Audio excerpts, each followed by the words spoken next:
네, 안녕하세요. 김상윤 형제입니다. 이게 강당에 올라가니까 심장이 굉장히 많이 두근거리네요. 네, 청심환이라도 먹고 올라갈 걸 했습니다. 네, 지금까지 제가 수요일날 강단에 2번 올라왔습니다. 다행히 2번 다 자유주제여서 한 번은 구원 간증을 했었고요. 한 번은 생활 간증을 했습니다. 근데 이번에는 이제 여호수아 본문 말씀을 성도님들과 함께 교제를 하게 되어서 굉장히 감사하고 있습니다. 제 개인적으로는 강단을 굉장히 사모하지만 막상 기회가 오면 너무나도 두려운 곳이 바로 이 강단의 자리가 아닐까 싶습니다. 내가 아는 것이 정말 부족하고 내가 깨닫는 것이 너무 아쉽지만 이 또한 주님의 계획에 대한 훈련이라고 생각하며 감사함으로 준비했습니다. 다소 부족한 모습이 보이더라도 사랑하는 마음으로 이해해 주시길 부탁드리겠습니다. 지난주 여호수아 2장에 이어서 계속해서 여호수아 3장을 보도록 하겠습니다. 한번 전체를 읽고 나서 한 절씩 묵상한 것을 나누는 방식으로 이 말씀 시간을 사용하도록 하겠습니다.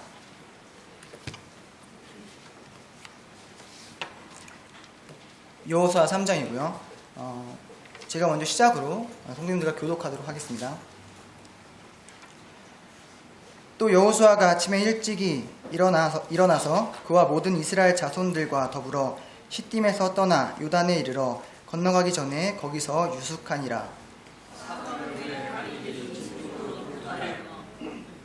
백성에게 명령하여 이르되 너희는 레위 사람 제사장들이 너희 하나님 여호와의 언약궤에 매는 것을 보거든 너희가 있는 곳을 떠나 그 뒤를 따르라.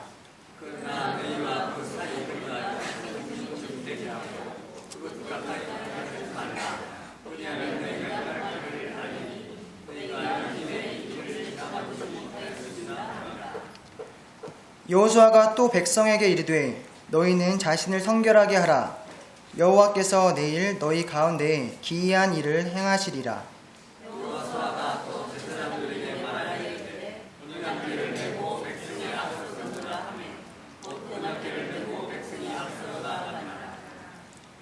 여호와께서 여호수아에게 이르시되 내가 오늘부터 시작하여 너를 온 이스라엘의 목전에서 크게 하여 내가 모세와 함께 있었던 것 같이 너와 함께 있는 것을 그들에게 알게 하리라.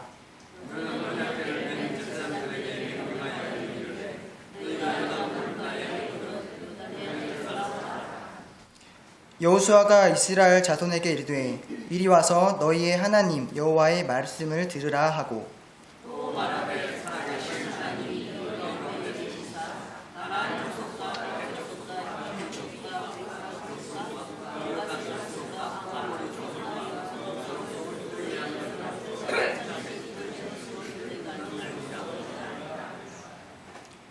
보라 온 땅에 주의 언약궤가 너희 앞에서 요단을 건너가나니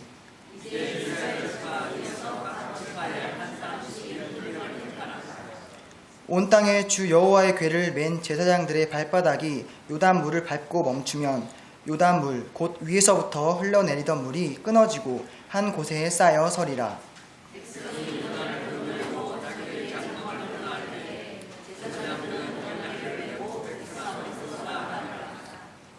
요단이 곡식 거두는 시기에는 항상 언덕에 넘치더라. 궤를 맨 자들이 요단에 이르며 궤를 맨 제사장들의 발이 물가에 잠기자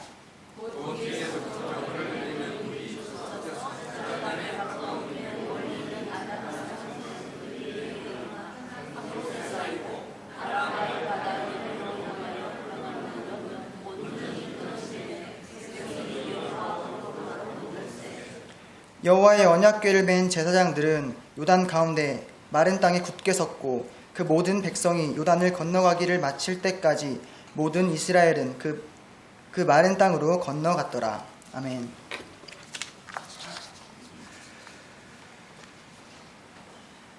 네, 이 장에서는 여리고로 들어가기 위해 정탐을 보내는 장면을 볼 수가 있었죠.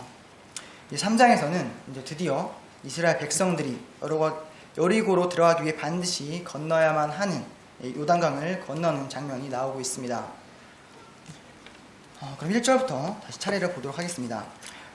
또 여호수아가 아침에 일찍이 일어나서 그와 모든 이스라엘 자손들과 더불어 시딤에서 떠나 요단에 이르러 건너가기 전에 거기서 유숙하니라. 여리고를 정탐하고 나서 이스라엘 백성들은 여리고를 정복하기 위하여 움직이기 시작했습니다. 시딤에서 여리고로 가기 위해서 반드시 요단강을 건너야 했고요.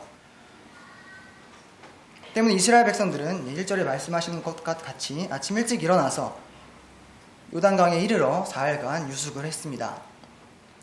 그래서 이스라엘 백성들의 규모가 얼마나 됐을까요? 잠시 출애굽기 12장 37절을 제가 읽어드리도록 하겠습니다. 이스라엘 자손이 라암셋을 떠나서 숫곳에 이르니 유아 외에 보행하는 장정이 60만 가량이요 수많은 잡족과 양과 소와 심히 많은 가축이 그들과 함께하였으며. 이 말씀을 보면 출애굽 당시에 대략적인 이스라엘 백성 무리의 수를 알 수가 있습니다. 장정만 60만 명입니다. 즉 아이와 여자들을 합한다면 더 많다는 이야기가 되겠죠. 대략 200만 명쯤이라는 추측이 있습니다. 여러분 우리 교회 이 집 앞에 보이는 의자의 수가 몇 개인지 혹시 아시는 계신가요? 저도 사실은 몰랐는데 지난주 형제회 때 확실한 숫자를 들었습니다. 우리 의자의 수가 281개라고 합니다. 300개라고 잡아도 이게 200만 명이라는 숫자는 약 7,000배에 달하는 숫자이고요. 그 숫자는 정말로 어마어마하게 많은 숫자입니다. 우리가 살아가면서 반드시 단체 생활을 하게 됩니다. 가정에서도 그럴 것이고요. 그리고 학교에서도 그럴 것이고요. 그리고 여기 모인 교회에서도 그럴 것입니다. 단체의 가장 기본적인 단위는 가정입니다. 가정을 이루기 위해서 두 남녀가 사랑하고 죽고 못 살아서 결혼을 하더라도 같이 가는 이 길이 평탄하지만은 않습니다. 저도 결혼한 지 벌써 만 7년이 지나고 8년 차를 지나가고 있는데요. 둘이서 살 때도 의견충돌이 충분히 있었지만 아이가 하나 둘 이렇게 생길 때마다 의견 차이와 생활의 차이는 너무나도 많이 바뀌고 있습니다. 그렇다고 제가 이렇게 힘들다고 말씀드리는 것은 아니고요. 정말 사랑하는 사람과 단 둘이 살아도 어려움과 힘든 일이 있다는 것을 말씀드리고 싶습니다. 가장 작은 단위인 가정 안에서도 수많은 기도와 순종에 대한 도전이 생기게 되죠. 그렇다면 이 200만 명이라는 그 엄청난 숫자의 이스라엘 백성들은 어땠을까요? 광야에서 40년 동안 그 200만 명의 어마어마한 백성들이 함께 고난을 겪으면서 우리는 감히 상상도 하지 못할 연단을 받았을 것입니다. 우리는 광야 생활 종착점이 40년임을 알고 있습니다.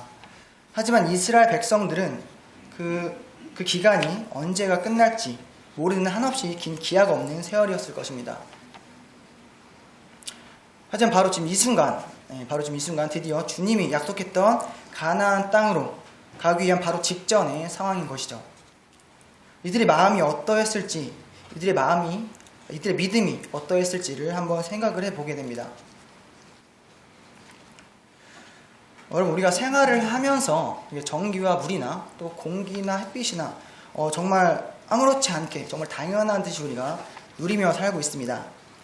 여기 혹시 집에 가서 전기가 갑자기 안 들어오면 어떡하지? 혹시 물을 켰는데 물이 안 나면 어떡하지? 라고 고민하면서 불을 켜거나 물을 트시는 분이 계신가요? 아마 아무도 없을 거라고 생각을 합니다. 아마 그 정전이나 단수 공지가 뜨지 않고서는 그런 걱정을 하지는 않고 살 것입니다. 너무나도 당연하게 그것이 공급되고 있으니까요. 근데 만약에 그것이 단 하루라도 끊어지면 어떨까요? 물론 굉장히 불편은 하시겠지만 어찌어찌 지나가긴 할 겁니다. 하루 전날 물을 받아놓든 양초를 켜든 어찌어찌 지나가긴 할 겁니다. 하지만 이스라엘 백성이 광야를 보낸 시간은 우리의 그것과는 전혀 다릅니다. 이거 하나 없으면 불편하고 말지 하는 수준의 것이 아니었던 것입니다. 신명기 8장 4절을 제가 읽어드리도록 하겠습니다. 이 40년 동안에 내 의복이 헤어지지 아니하였고 내 발이 부르트지 아니하였느니라. 이 광야에는 낮에는 정말 한없이 더운 햇볕이 쨍쨍한 그런 날씨가 펼쳐지고요. 밤에는 낮이 더웠다고 밤이 따뜻하진 않아요. 밤에는 영하까지 기온이 내려가 버립니다. 먹을 것, 입을 것, 그리고 체력적인 것 등 참 발걸음 하나부터 모든 것이 주님의 은혜가 아니면 정말 단 한순간도 버티지 못하는 환경임을 우리가 알 수 있습니다. 그 속에서 주님은 이스라엘 백성들을 다루십니다. 그 수많은 사람들이 버티다 서서히 죽어갈 수밖에 없는 그 척박한 환경 속에서 주님은 그들을 가르치고 훈련하셨습니다. 그 속에서 이스라엘 백성들은 오직 주님만을 의지하고 주님이 아니면 하루도 살 수 없음을 뼛속까지 깊게 깨닫고 배웠을 것입니다. 이제 그런 모든 과정을 겪은 이스라엘 백성들이 이제 광야에서 나와 가나안으로 들어가기 위한 첫 관문이 여리고를 앞에 두고 요단강을 건널 준비를 하는 것입니다. 다시 한번 그들의 마음가짐이 어땠을지 생각을 해봅니다. 처음 가나안 땅을 정탐했을 때 그 한치의 의심, 그 한치의 불안감은 절대 찾아볼 수 없고 오직 주님에 대한 신뢰와 순종 그리고 경외함만이 남아 있었을 것입니다.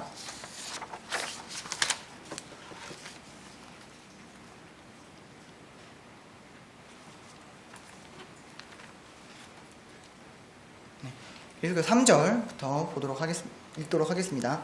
백성에게 명령하여 이르되 너희는 레위 사람 제사장들이 너희 하나님 여호와의 언약궤 매는 것을 보거든 너희가 있는 곳을 떠나 그 뒤를 따르라. 그러나 너희와 그 사이 거리가 2000규빗쯤 되게 하고 그것에 가까이 하지는 말라. 그리하면 너희가 행할 길을 알리니 너희가 이전에 이 길을 지나보지 못하였음이니라 하니라. 3절부터 계속해서 보게 되면 백성들에게 앞으로 해야 할 것을 명령하고 있는 모습을 볼 수가 있습니다. 여호와의 언약궤를 매는 것을 보거든 그 뒤를 따르되 약 2000규빗의 거리를 두고 가까이 하지 말라고 또 말씀하십니다.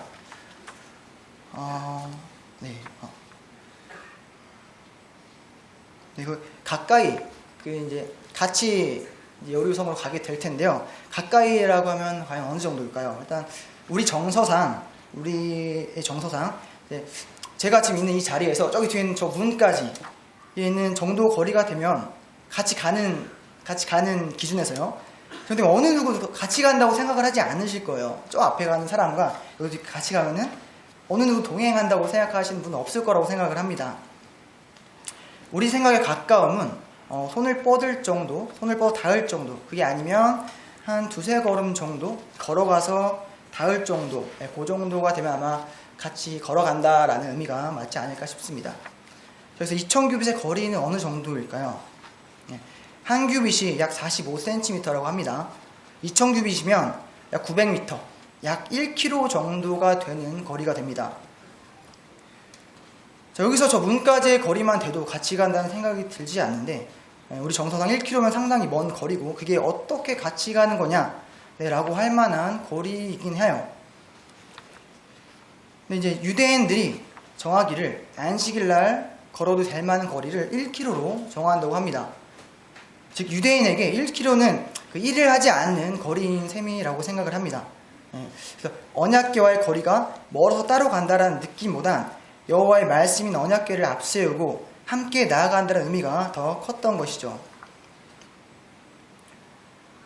더군다나 이제 이스라엘 백성들은 여리고를 차지해야만 하는 상황입니다. 그것에 순종해야만 하는 상황이죠. 이 모든 일의 가장 앞에는 주님이 계시고 우리는 그 주님을 따라가기만 하면 되는 상황인 것입니다. 4절 하반절을 한번 잠깐 더 보도록 하겠습니다. 너희가 이전에 이 길을 지나보지 못하였음이니라 하니라. 하반절에 보면 너희가 이전에 이 길을 가지 못하였습니다 고 말씀하십니다. 약속한 땅으로 인도하시는 것에 더해서 가보지 못한 두려움 안에 있을 때 주님이 앞서서 인도하시는 모습을 볼 수가 있는 것이죠. 계속해서 5절을 보도록 하겠습니다. 여호수아가 또 백성에게 이르되 너희는 자신을 성결하게 하라. 여호와께서 내일 너희 가운데 기이한 일들을 행하시리라. 여호수아는 백성들에게 당부합니다. 너희는 자신을 성결하게 하라 라고 말이죠. 성결의 사전적 의미를 찾아보면 거룩하고 깨끗함을 의미하고 있습니다. 즉 빨래를 하거나 다른 생각을 하거나 하지 말고 주님이 하시는 놀라운 일을 볼 수 있도록 준비하기를 당부하고 있는 것입니다. 여러분, 우리는 삶 속에서 주님의 역사하심을 느끼고 체험하기를 원합니다.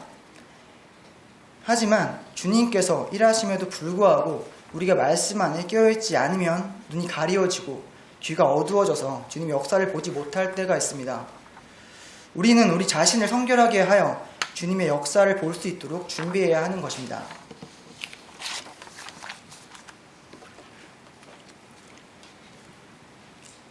이제 6절에서 13절까지 제가 빠르게 읽도록 하겠습니다. 여호수아가 또 제사장들에게 말하여 이르되 언약궤를 메고 백성이 앞서 건너라 하매 곧 언약궤를 메고 백성이 앞서 나아가니라.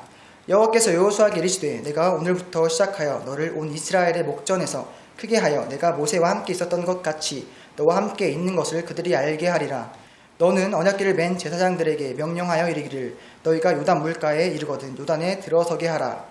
여호수아가 이스라엘 자손에게 이르되 이리 와서 너희의 하나님 여호와의 말씀을 들으라 하고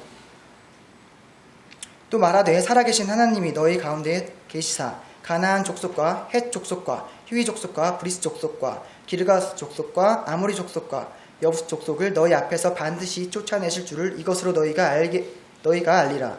보라, 온 땅의 주의 언약궤가 너희 앞에서 요단을 건너가나니 이제 이스라엘 지파 중에서 각 지파에 한 사람씩 12명을 택하라. 온 땅에 주 여호와의 궤를 맨 제사장들의 발바닥이 요단물을 밟고 멈추면 요단물 곧 위에서부터 흘러내리던 물이 끊어지고 한 곳에 쌓여 서리라.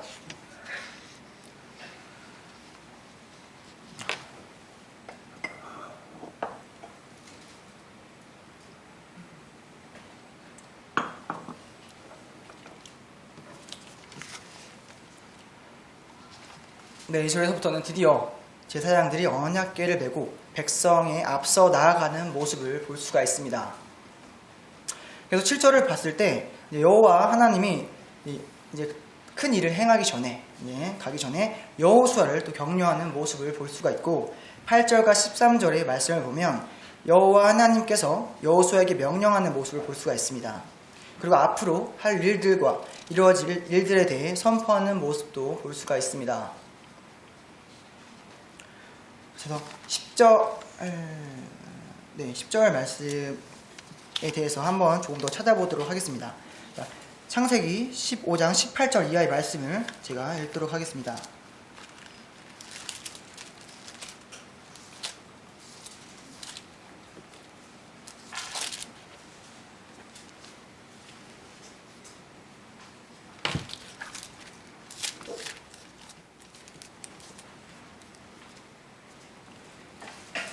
그날에 여호와께서 아브라함과 더불어 언약을 세워 이르시되 내가 이 땅을 애굽 강에서부터 그 큰 강 유브라데까지 내 자손에게 주느니 곧 겐 족속과 그니스 족속과 간문 족속과 헷 족속과 브리스 족속과 르바 족속과 아모리 족속과 가나안 족속과 기르가스 족속과 여보스 족속의 땅이니라 하셨더라. 창세기 15장에서도 말하고 있고요. 그리고 신명기와 출애굽기에서도 이들을 쫓아낼 거라고 말씀을 하셨는데 여호수아 3장 10절에서도 다시 한번 말씀을 하고 계십니다. 이는 반드시 이루어질 주님의 말씀입니다. 주님의 말씀은 단 하나도 땅에 떨어지지 않고 반드시 이루어질 것을 말하고 계시고 결국 이루어지는 모습을 우리가 성경을 통해서 볼 수가 있을 것입니다. 자, 이제 드디어 14절부터 대망의 요단강을 건너는 장면이 펼쳐지게 됩니다. 여러분, 요단강이 어떤 강이었는지 한번 생각해 볼 필요가 있습니다. 지금 이 장면에서는 이스라엘 백성이 광야에서 회복을 하고 주님의 말씀에 순종하는 바로 첫 관문입니다. 그리고 훗날에는 예수님께서 침례에 순종하셨던 바로 그 강이기도 했습니다. 또 다른 성경을 찾아보면 나아만 장군이 또 나병을 고치기 위해 씻음을 받았던 강이기도 했고요. 요단강은 이처럼 성경에 여러 번 등장을 하고 있습니다. 이런 것들을 생각해 볼 때 요단강은 과거의 것을 청산하고 주님의 말씀에 순종하여 주님의 역사함에 동행하는 순종의 의미가 담겨 있다고 볼 수가 있을 것 같습니다. 요단강은 실제로 큰 강은 아니더라고요. 제가 이제 어떻게 생겼을지 좀 궁금해서 말씀을 준비하면 유튜브를 좀 검색을 해봤는데, 유튜브를 검색해 보시면 예수님이 침례를 받으신 요단강의 모습이라고 해서 이제 볼 수가 있더라고요. 그래서 그 영상을 좀 시청을 했었는데, 예수님께서 침례를 받으신 그 지점이 바로 이스라엘 백성이 여리고로 갈 때 건넜던 그 지점이라고 합니다. 영상을 통해서 봤을 때는 이제 여기서부터 이제 건너편까지 갈 때는 한 이제 딱 몇 미터다라고 알려주진 않는데, 제가 눈대중으로 봤을 때 한 4, 5m 되지 않나 싶을 정도의 이렇게 폭이 있더라고요. 그리고 이제 실제로 그곳에서 이제 침례를 행하는 모습도 영상에 담겨서 보았는데요. 아마 그 아래 발판이 있는 건지는 저도 정확히 모르겠습니다. 물속이 보이지가 않아서. 근데 이제 아주 깊지는 않고, 이제 성인 남성의 가슴팍 정도? 이 정도의 깊이로 이제 일단 보여졌습니다. 근데 이제 거기서 추가적인 좀 설명을 달아주기로는, 현재 모습은 이제 그쪽이 물이 귀한 지역이다 보니까 상류에서 여러 가지 용도로 물을 사용하기 위해서 이제 가두어 두었다고 하더라고요. 그래서 지금 이제 예수님 침례 받았던 그 지점에서는 물의 양이 이제 많이 적어진 것이라는 설명도 잇따르긴 했습니다. 즉 과거에 그 위에서 물을 막지 않았다고 하더라도 그렇게 엄청난, 우리가 생각한 한강 같은 정말 넓은 그런 강은 아니었던 것이죠. 과거에 조금 무리하면 사람이 건넜을 수도 있겠다, 좀 무리해서 수영을 하든 뭔가를 해서 건널 수도 있겠다 싶을 정도의 강이지 않았을까 추측을 해보았습니다. 근데 여기서 하필 이제 여호수아가 이스라엘 백성이 요단강을 건너야 할 때 이 시점이 좀 문제가 있습니다. 15절을 제가 또 읽도록 하겠습니다. 요단이 곡식 거둔 시기에는 항상 언덕에 넘치더라. 궤를 맨 자들이 요단에 이르며 궤를 맨 제사장들의 발이 물가에 잠기자.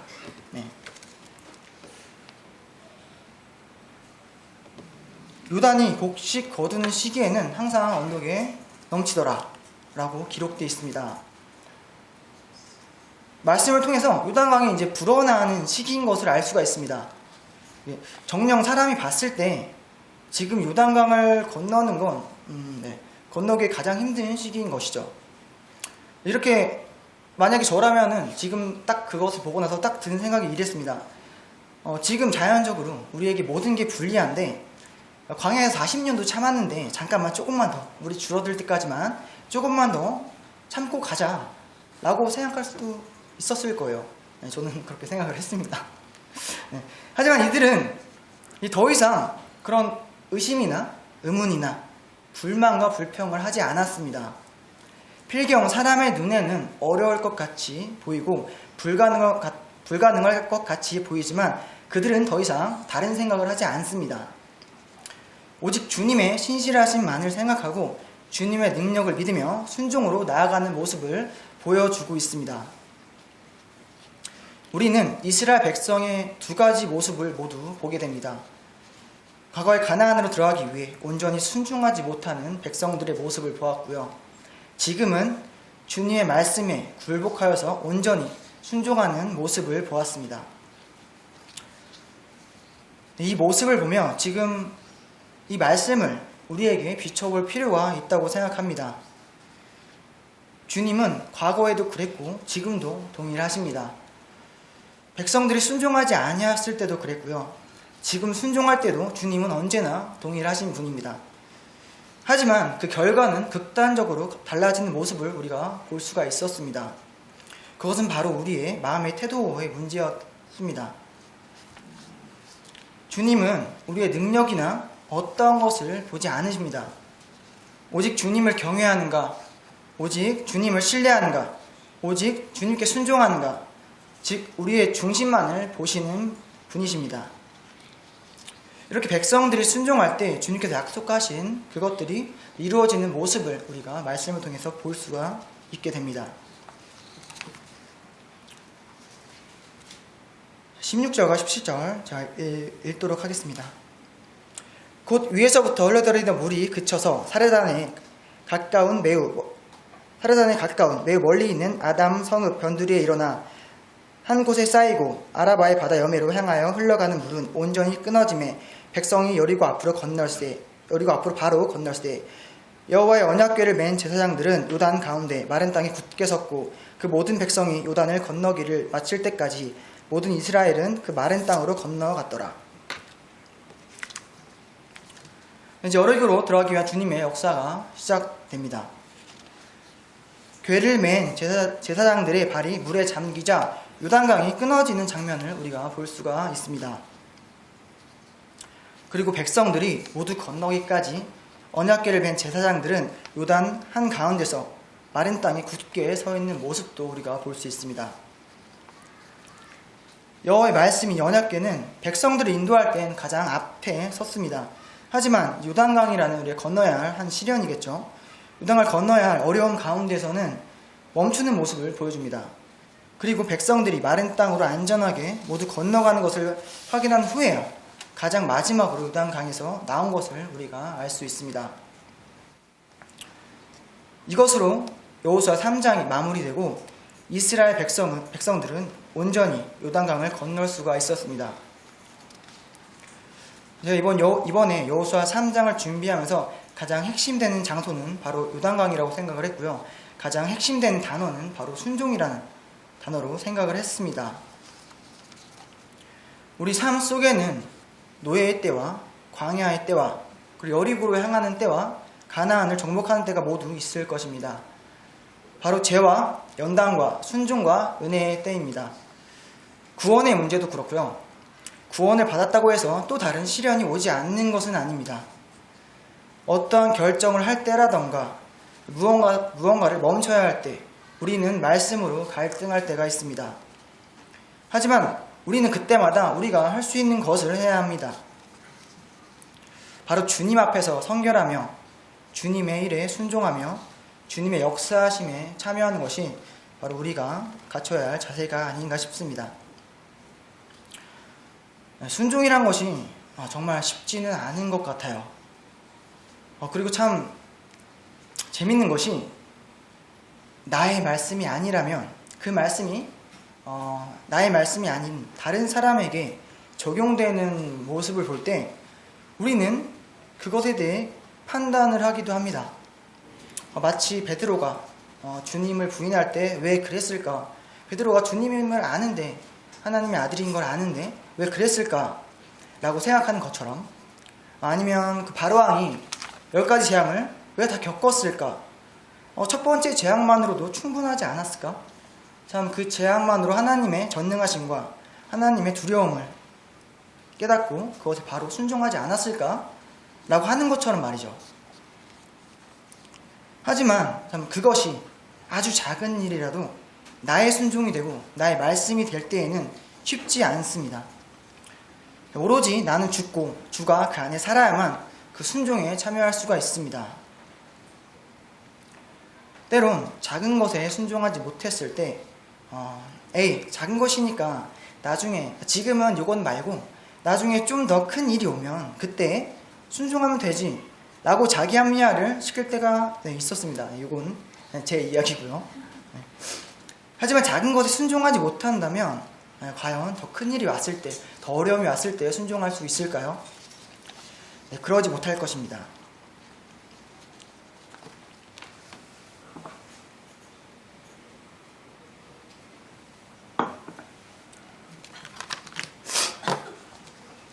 제가 성경을 볼 때 가장 두려워하는 말씀이 있습니다. 바로 환난의 때인데요. 과거 우리 믿음의 선배들이 믿음을 지키기 위해서 보냈던 시간들, 이제 그 고통들을 이제 말씀을 통해 볼 때는 무서워요. 무섭지만 그래도 지금은 그런 시대는 아니잖아요. 말씀, 특히나 한국이라는 이 나라는 우리가 말씀을 우리 주님을 믿는다고 교회에 나간다고 박해를 받거나 특별히 고통받거나 고문을 받지 않습니다. 그래서 저는 무섭지만 그래도 지금은 그런 시대는 아니잖아. 지금 괜찮아 라고 생각을 하면서 나도 내 믿음을 굳게 지켜야지 라고 생각을 하며 그 말씀을 봅니다. 하지만 이제 앞으로 올 환난의 때의 환난의 때를 이제 말씀을 통해 이제 보고 있자면 그것이 너무나도 두렵습니다. 잠시 마가복음 13장 12절 이하 말씀을 읽어드리도록 하겠습니다. 형제가 형제를, 아버지가 자식을 죽이는 데 내어주며 자식들이 부모를 대적하여 죽게 하리라.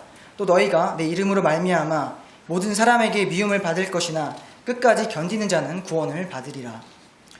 이런 말씀을 보면 항상 생각을 하게 돼요. 내가 과연 저때 저 믿음을 내가 지킬 수 있을까? 그리고 이제 과거 베리칩이라고 혹시 아시는 분 있을지 모르겠어요. 이제 이 손목에 칩을 박으면 이제 미래 기술을 이제 논하는 영상 같은 것을 제가 봤는데, 칩을 박으면 이제 무언가 살 때 바로 손목만 지나게 되면 모든 것이 결제가 됩니다. 그것이 만약에 그것이 666이라고 하고, 만약에 그것이 내가 박지 않는 것이 내 믿음을 지키는 것이라고 한다면 과연 내가 그 믿음을 지킬 수 있을까라는 고민을 해보게 됩니다. 자, 모든 경제활동이 정지가 될 것이고요. 그리고 우리 가족들이 그리고 제가, 우리 가족들이, 우리 나라가, 우리 성도님들이 힘든 상황에 빠질 것입니다. 과연 그때 제가 과연 그 믿음을 지킬 수 있을지라고 한번 생각을 해보게 되었습니다.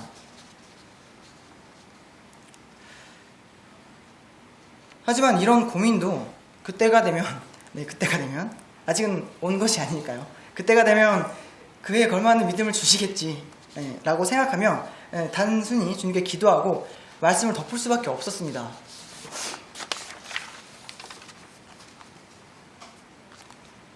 그게 매번 제가 그 말씀을 대하는 태도였던 것 같아요.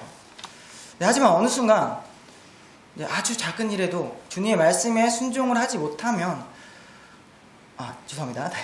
하지만 어느 순간 그 작은 일에도 내가 주님의 말씀에 순종하지 못해서 고민하고 허덕이던 제 자신을 바라보게 되는 때가 있었습니다.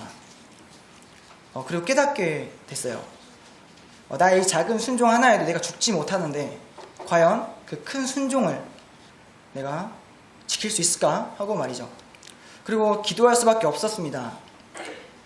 나의 믿음 없음을 고백드리고 나의 믿음까지도 채워주시기를 기도할 수밖에 없었습니다.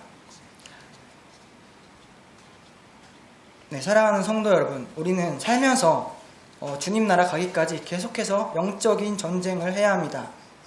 그것이 우리가 이 땅에서 주님의 자녀인 증거이고요. 우리가 이 땅에서 마땅히 승리해야 할 전쟁입니다.